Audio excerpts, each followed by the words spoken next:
When I was a kid, a quarter century ago, building scale models was a common hobby. My interest was primarily aircraft, and I made a video about them, but there were kits of all kinds of other subjects: cars, ships, trains, military equipment, circus stuff, Old West, architectural, etc. Here are a few examples. Cars were probably harder to model than 1950s era aircraft because they had more complex detail than a streamlined aircraft, and the lack of interior was much more noticeable. One approach to solve this problem was to model cars that could be made up of sheets of balsa wood assembled together and then taking minimal sanding and fitting. This ACE model shows this technique. You can see that this partially assembled kit, the kit is made up of sheets of balsa wood glued together box-like. The seats are also made in this manner. The distinctive Jeep front is modeled by a piece of paper. Another approach to modeling cars is shown by these Berkeley's kits, and that is to pre-machine or pre-carve the body of the car from a piece of balsa wood and provide it. As you can see, this body is fairly well shaped already as you receive it. This Berkeley kit came with cast metal parts, stamped metal hubcaps, decals. It also had plastic parts, but since they were pre-styrene, they basically melted away. The cast metal parts would have been shiny at the time they were produced, but they've oxidized very badly over the years. Another approach, sort of, to solving this problem is to invent a car that's more easily shaped out of a block of balsa wood. In fairness to Monogram, who made cars like this, they also made fairly close to scale midget racer and Indy racer.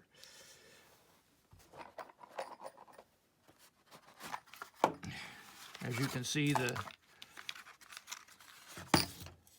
body of the car is basically shaped out of a big block of balsa wood.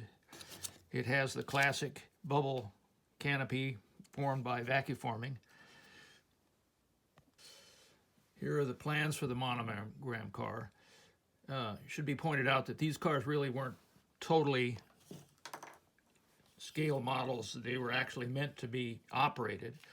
And in the back of them, there was a place to insert a CO2 cartridge that was used to pump up CO2 bottles that comedians often squirted at each other, seltzer bottles. And here you can see where it would be installed.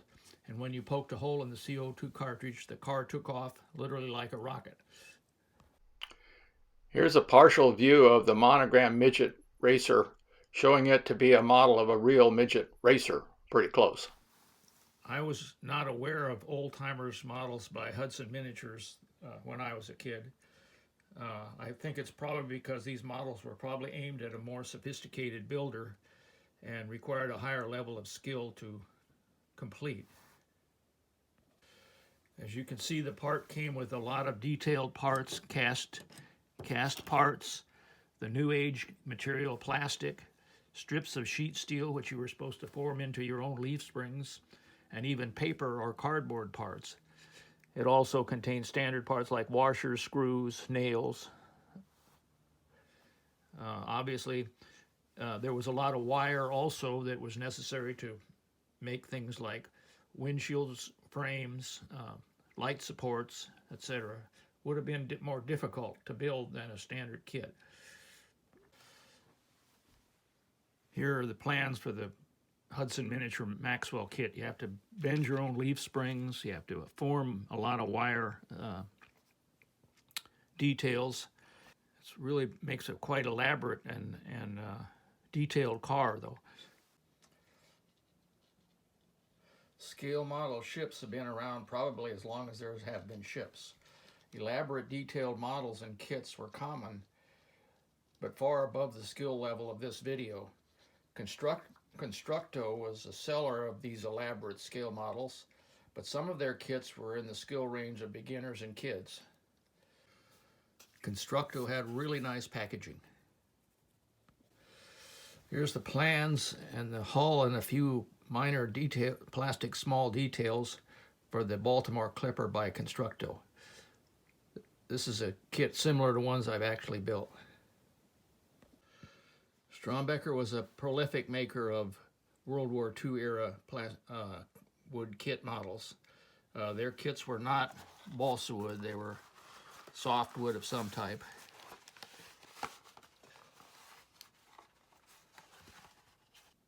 Here are the plans for the Strombecker destroyer escort. Here are the plans and the layout for the Strombecker aircraft carrier ship kit. Monogram made 5, I think, World War II era ship models. They were balsa. They produced large, detailed models. They were not difficult to build, and they produced detailed models, but they were so detailed that it took a lot of patience to complete a kit. The battleship required dozens, it seemed, tiny anti-aircraft batteries. The aircraft carrier required a fleet of tiny aircraft with paper wings and tails. Here's a major parts layout for the unstarted aircraft carrier. Note that this piece is actually heavy paper. These are the wings for the aircraft, 2 different kinds, and these are all parts that have to be cut out and installed, and they're quite small, as you can tell by comparison to my finger. Here are the plans for the aircraft carrier. This is the little airplanes that need to be constructed.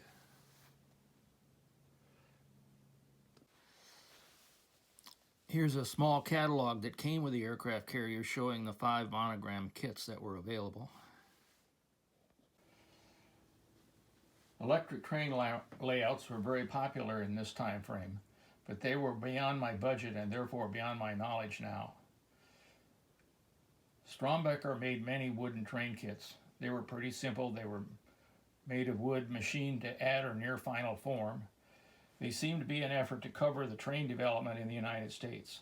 Some of the earlier models were just an assortment of components arranged randomly on the wheels, it appeared to us. We would inspect the final results of these builds to see if we could determine if they were really assembled per the plans. Could that really be right? The most popular train seemed to be the DeWitt Clinton, shown here.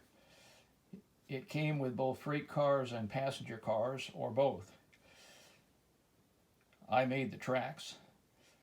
Here's the DeWitt Clinton train shown with 1 freight car and 2 passenger cars, and a box in which you could buy cars for the train. Here's the parts for the train and several cars, and an illustration of the original DeWitt Clinton train. Here's the box and the plans for the Galloway train. I assume this is much later in the development of trains. Here's a parts layout for the William Galloway train. Some of the smaller parts I left in the bag so I won't lose them. Here's a Strombecker kit that might be of a train actually in service at the time it was produced. Here's a picture of the train being modeled. Here's a parts layout. You can see it has a lot of really small parts, but it's still a fairly basic kit. Here's part of the plans, or basically the exploded view for the train as it's being modeled. Many other kinds of wood scale subjects existed. Old West, military equipment, circus wagons, to name a few. Unfortunately, I don't have any of those to show. All these kits would soon pass away into history under a wave of styrene plastic.